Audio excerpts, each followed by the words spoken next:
Hello, everyone, and welcome to Season 6 of Culture Club X, powered by CultureMonkey. I'm your host, Darcy Mehta. CultureMonkey is an AI-powered employee engagement platform that helps organizations listen to their employees and build stronger workplace cultures. Culture Club X is our global thought leadership forum where CHROs and people leaders share insights, explore trends, and exchange practical strategies for building future-ready organizations. Today, we're so excited to host Jerrell Moore, a seasoned HR executive with over 2 decades of experience driving enterprise growth through people, culture, and leadership. Jerrell, welcome. It's so great to have you here with us. Thanks, Darcy. It's great to join you today. Yes, absolutely. So Jerrell is a seasoned CHRO known for scaling talent, strengthening leadership pipelines, and aligning workforce strategies with business outcomes. He has played a key role in accelerating growth and resilience through M&A integration, strategic workforce planning, and leadership capability building.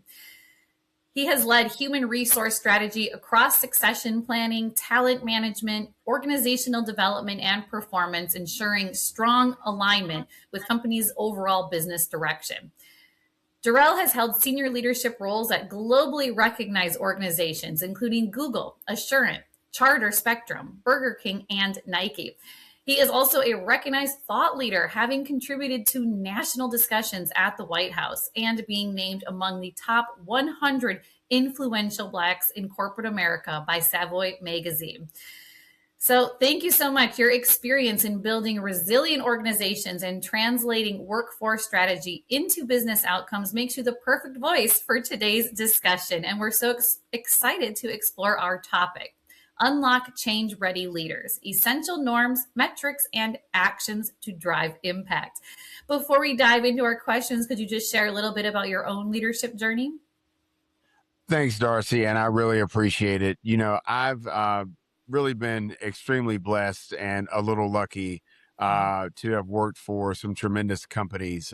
My entire career has been in the HR space across a variety of different industries, from retail to communications to technology, and most recently, finance and banking.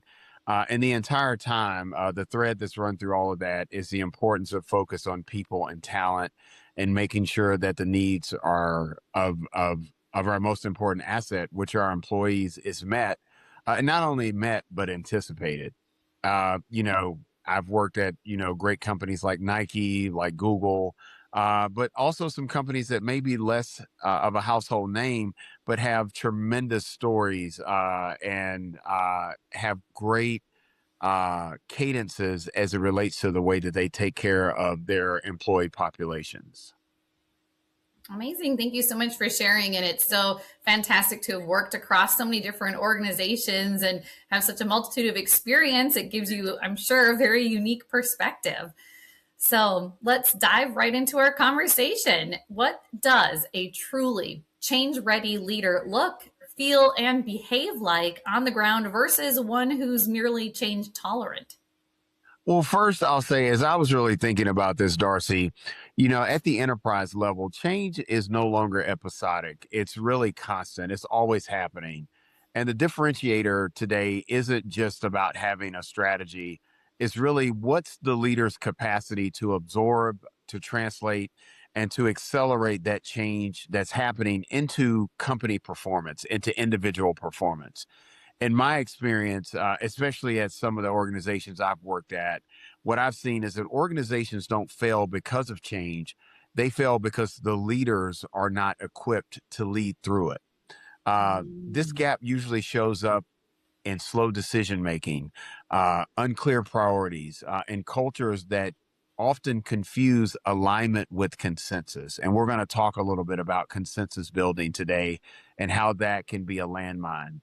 Change-ready leadership is about creating clarity and ambiguity, driving disciplined execution, and really maintaining trust when you're trying to move really, really quickly.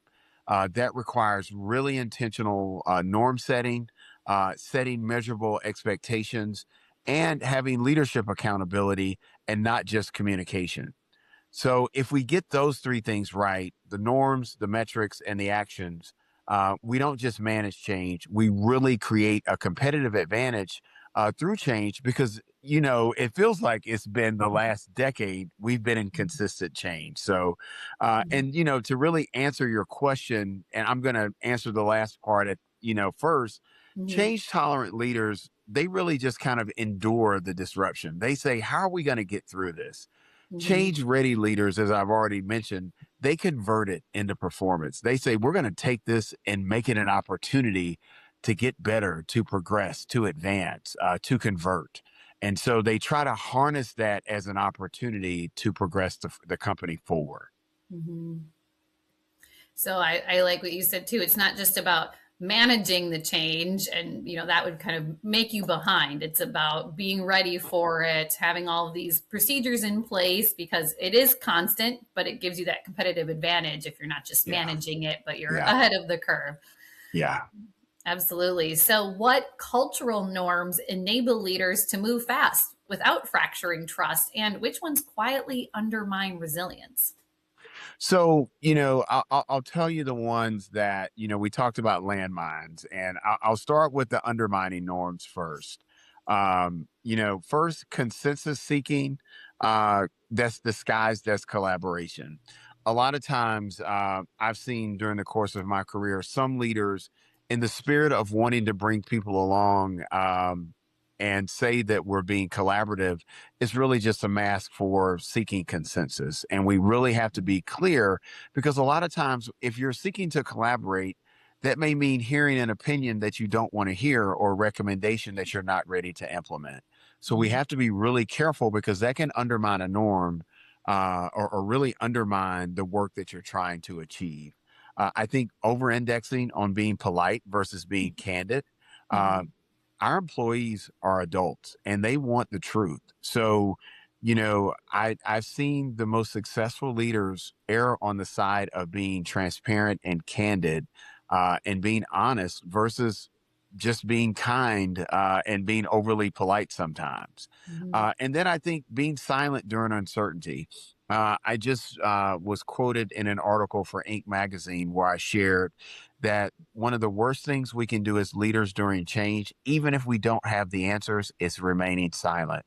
Sometimes just showing up and saying, hey, this is exactly what we know today. I know it's not a lot of information, but here's what we can share with you.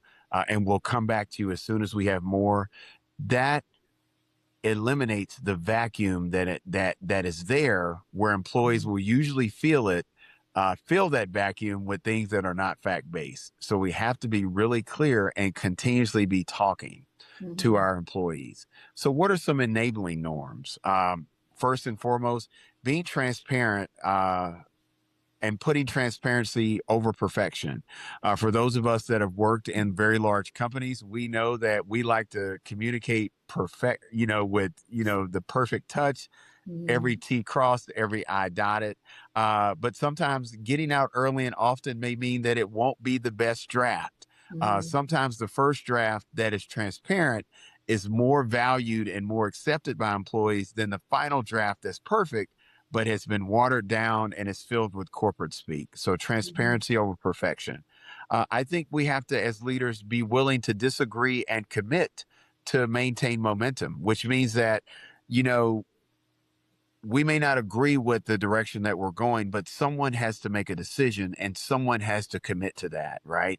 And Mhm. that's what leadership is about. It's making the tough decisions that everyone may not agree with, but getting people on board with that decision and helping them understand that we've committed to this and this is the direction that we're going in.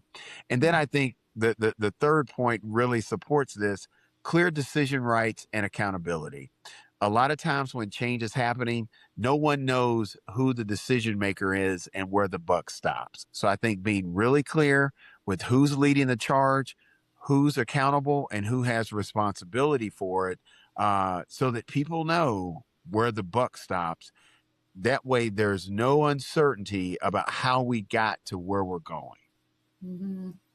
it seems that it should be so obvious, right? Being transparent, communication, of course, is key. Being clear, and you have me thinking of that phrase, perfection. What is it about? Is it gets in the way of progress? I'm not thinking of the phrase, but it's that one, right? It's better to Well, be candid than wait and try to get it perfect. And also, that's how you establish trust. I like what you said about not worrying about being polite versus being candid. And because if you're being polite but you're not being transparent, you're not telling exactly what's going on, then that breeds yeah, mistrust and yeah. discontent, and you I've feel had that it, and what are they hiding? from an Hmm. HR standpoint, be it a benefits change, Hmm.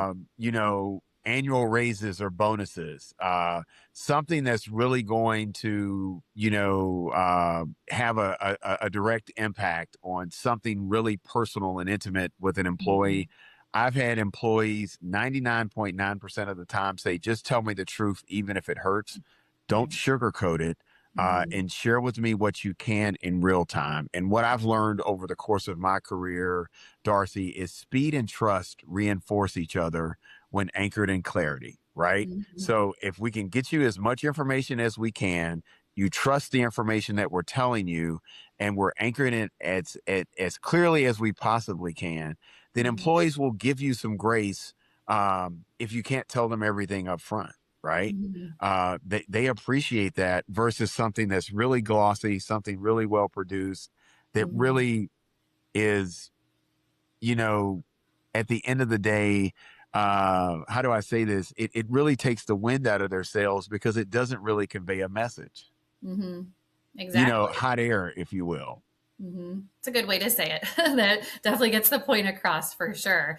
Uh, and you're more productive too, because if you know what's exactly what it is, what's coming down the line, they can prepare for it too. So, okay, so this leads us to our next question: how do you build psychological safety in high stakes environments without it becoming a cultural norm that protects comfort over candor? This is a great question because being psychologically safe in uncertainty is paramount, right? Hmm. When I don't know what tomorrow brings, this is where, for me as a leader, I want to anchor safety in standards and performance. So for the frontline employee, they shouldn't have to wait for me to make them safe. They should know that we have standards that are in place, processes, governance, risk management, day in and day out, standard operating procedures and expectations that we have for leaders that they can rely on, that they can anchor themselves in. So they should know that regardless of who's running the ship, we have standards in place, right? And then for me as a leader, I'm going to hold those leaders leading those teammates accountable, from a performance standpoint. Are you maintaining these standards? Are you making sure, uh, that these standards are being met? So, how do we normalize respectful challenge and make it expected?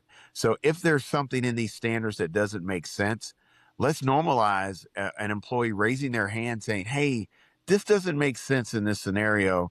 Do we have a process for to maybe challenge, to test, to go and look at it and then bring maybe a better solution that we've collaborated, not consensus built, but collaborated Hmm. together on, that really meets the need and gets to the heart of what we're trying to solve for." And here's what's really, really critical here when you think about psychological safety, because this is Hmm. where, and I'm not going to name the company, but Hmm. I saw this at a company, that I worked at day in and day out, equipping leaders to respond constructively to dissent. Um, we see this with generational differences. Some generations aren't used to employee pushback, or to employee dissent. But Hmm. now that's almost the norm where, younger generations are used to being heard. They want to be in a company where they can speak up and say, "Hey, this is not working for me. What can I do about it?" Right? I want to make the place I work a better place to work for everyone. And so, how Hmm. do we equip leaders to be able to handle that and respond to it, not in a punitive way, but in an inclusive and welcoming way, to say, "Hey, that makes sense. Who do we get, at the table talking, and how do we address that?" Right. But I think, again, going back, making sure we have standards in place, making sure that we're holding leaders accountable to manage those standards, having a great avenue to challenge respectfully um, those challenges. And, what that does is it really enables better outcomes from a psychological safety standpoint versus avoiding discomfort. Because what we don't want are leaders that are just trying to avoid being uncomfortable. We want Mhm. leaders that can lean into that and say, hey, this doesn't make anyone feel good. So how do we make this, a better situation for everyone? And so when you've dealt with that discomfort on the front end, then that's where the true psychological safety comes in, because an employee will feel heard. If the employee feels heard, they know that they know the leader has said, I hear you, I see you, and I've done something about it. Mhm. It just creates such a positive loop, feedback loop all around. Yeah. And, so it's having those standards in place, the guardrails, but having a safe place to adjust those if needed. Yeah. And this is a positive loop, because once the employee feels heard, the manager is able to manage better too, and those uncomfortable situations won't be as uncomfortable, because Yeah. that you're making it better all around. So Yeah. yeah, excellent. Thank you so much. So, how do you measure leadership effectiveness during uncertainty? And how do you make those metrics credible to a board or executive team? You can look at it through a couple of different lenses. You can look Mhm, at it in saying, how is the leader executing? What's the mhm, speed of their decision making? How are they delivering against milestone? Those are those table stakes that we always talk about when you're thinking about measuring leadership effectiveness. But then there's also the people aspect of it, right? What are those engagement trends? Regrettable attrition, mobility, decreases in engagement, and hot pockets, right? What does that look like across the company and in certain departments or areas? And then I think from a leadership standpoint, if you broke out a leadership category, what does clarity, communication, and trust look like if you're doing a 360 on the leader? I think 360s are often underutilized. So looking at the whole leader, looking at their performance, and then looking at their employee engagement, looking at those three lenses, it gives us a couple of different drivers that we can then pull on. First, we can go and look at external benchmarks, so we can say, what should a leader be performing like in a similar situation? We can look at trend lines over time, because for some companies, they're in constant M&A activity all the time, or they're in constant change, right? So we mhm, can say, hey, the last time this happened, you were performing at this level, but something's happened here. So what other metrics should we be looking at? Is it engagement, or should we do an off cycle 360 to see if something's going on, for us to look under the hood a little bit deeper? And then let's see what the clear linkage is to business outcomes, because usually if we're having, poor execution and low engagement, there's probably going to be a drop in business outcomes. There's probably going to be overall poor performance as it comes to the business outcomes. And boards expect causality, not just activity. So they don't want to just see, graphs of this, these kind of disconnected mhm, snapshots. They want to know how one is driving the other to the outcomes that we're setting our goals against. mhm. Right, exactly. So, how do you spot the early warning signs that a leadership team is approaching change saturation? And what interventions have you found most effective before it tips into full burnout? Yep. So, slow decisions are the death of a company, and relitigating decisions that have already been made, right? Mhm, So we made this decision at our offsite last August. It's now April. Why are we coming back and relitigating a decision that we've already made, right? What's happening uh, mhm, when you say there's been some change saturation? I mhm, think passive resistance. So those people that are passively resistant are mhm, starting to disengage. And then clearly, your high performers, that's the canary in the coal mine right there. When your high performers start pulling back, they start mhm, checking out, they start leaving the company. Those are three very early signals that will tell you that you've reached a change saturation and we need to start intervening. So what does that mean? What does that look like from an intervention standpoint? mhm, Ruthless prioritization. We've made this decision. Let's move on. What are our other priorities we should be looking at, because we've made that decision already? Mhm. resetting our leadership cadence and focus. So instead of, going back to, the drawing board, maybe we need to look at how our leaders are showing up and engaging with one another, and what we're focusing on. Because yes, we made the decision last August. It's okay to revisit it and make sure and validate, but do we need to tear it down and to the studs and start over? No. But there's nothing wrong with resetting the focus here to say, okay, are we still focusing on the right North Star? And then I think re-anchoring teams in purpose and progress, right? That's why, again, going back to real data, intelligence, and letting teams know how they're performing in real time, and always anchoring to our purpose. Not just doing it at an annual offsite, doing a great vision board for a team, and then not looking at our mission, vision, and purpose, but bringing that up on Mhm. a weekly, monthly, and quarterly basis on saying, this is what our purpose is. This is how we're tracking against progress, and then making sure that everyone's on the same page. Then maybe we don't need to do a cadence reset as Mhm. often, because everyone is in lockstep. And Mhm. really, I think the takeaway for me here, Darcy, is that really burnout is driven more by lack of clarity than workload alone. Mhm. I have a friend that's preparing for a TED talk, and they were asking me, it was on burnout. And, Mhm. Oh. a lot of times it's not how much work you're doing, it's where you're spending your time and on what work, right? Yeah. So again, having very clear goals and metrics on and making sure that the team knows what they should be focusing on really helps diminish, burnout, and lack of engagement. Hmm. Absolutely. I completely agree with that about burnout. I think it's not about the actual work or the amount of work, because if you know where you're going, you know what you're doing, and you have a purpose for that, a reason for that, and you're enjoying it, you're not going to feel that burnout. And I think that slow decision making is so frustrating. And like you said, that relitigating decisions, even if it's the right or wrong one, but it's better to actually just have made the Yeah. decision, move on, and there will come Yeah. something else down the line. So, Yeah. mhm, absolutely. So this may be hard to give one, but our next question is, what is the one non-negotiable action every CHRO should take in the next 90 days to build change-ready leaders? And how would you measure 6 months from now that it worked? Well, so it's funny. And so I want to tip my hat to you, Darcy, because we've been talking for a few minutes now, and we haven't mentioned AI in any context, right? And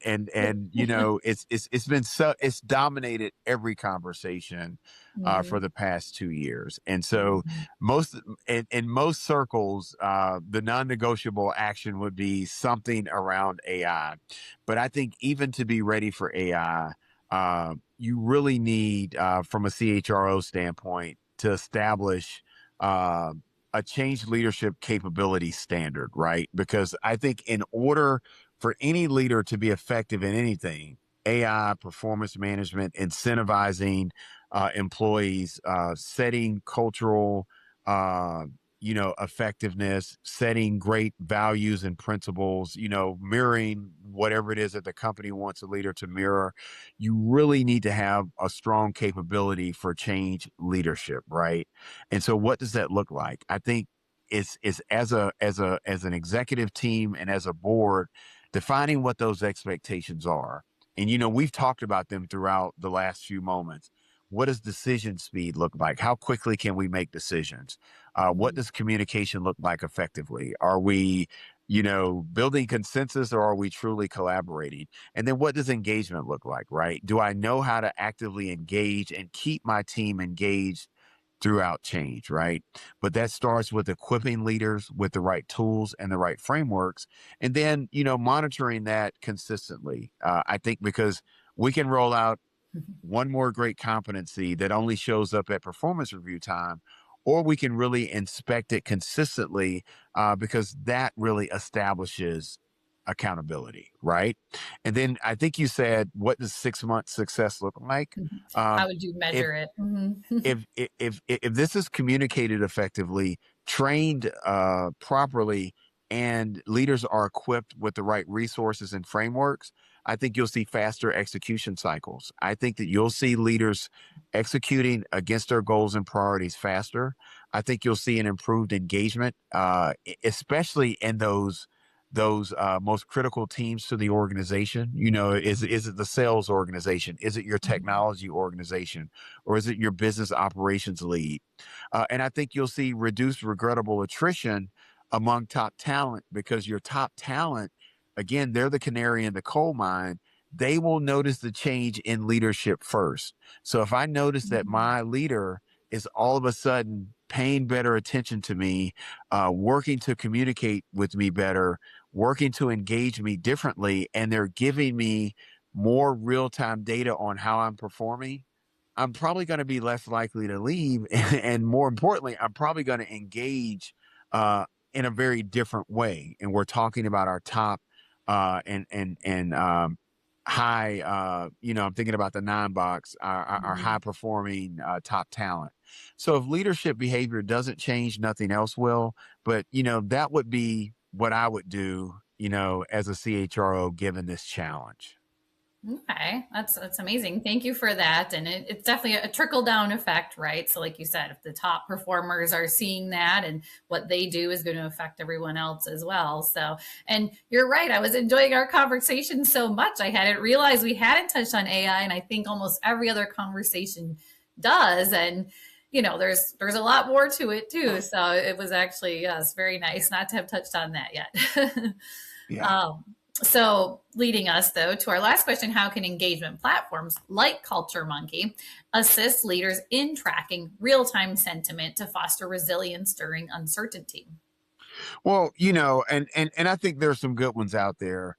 But most importantly, what they do is they give visibility into organizational sentiment. Mhm. I was listening to a podcast last week where a CEO sends out a question a day. Mhm. Now companies they can pulse on a daily basis, they can pulse on a weekly, monthly, quarterly, and some companies still do it on an annual basis. But I think what it does is it gives you real time visibility into organizational sentiment. So Mhm. you get that continuous true pulse versus the annual snapshot. I Mhm. think it also gives you an early identification of risk areas, because if you do your annual pulse survey in January, and you're waiting for an entire year, I mean, think about what's happened in the last 16 months. Mhm. So for the company that did a survey in January of 2025, they did no pulse surveys between January of 25 and January of 26.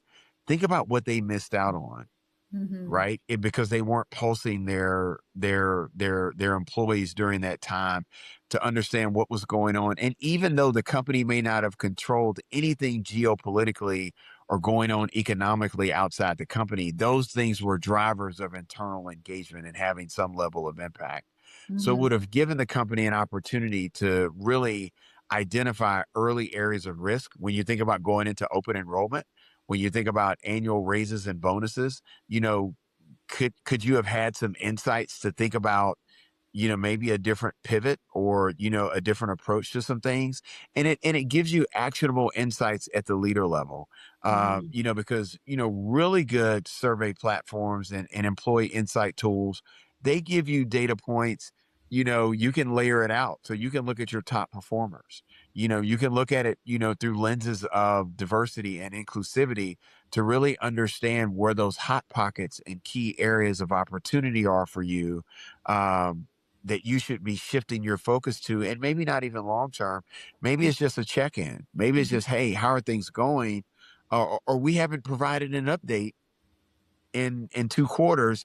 Let us check in with you and tell you how the company's doing, or let us tell you why we're making these changes. Right? Again, Mhm. it goes back to the progression of questions that you and I have been having over the last few minutes. Mhm. Sometimes I think tools like this will go back and reinforce why we need to be having real candid conversations, collaborating with employees, um, and being transparent in real time.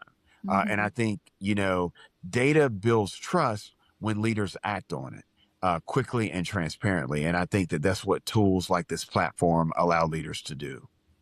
Exactly. What good is data if it's not being acted on and being consistent, having those real time insights? And that example of the CEO sending one question a day, I like that. It doesn't have to Yeah. be a whole massive, list or survey, but even just a question like that. So, Yeah, well, and not all of them are, not all of them are deep and cultural.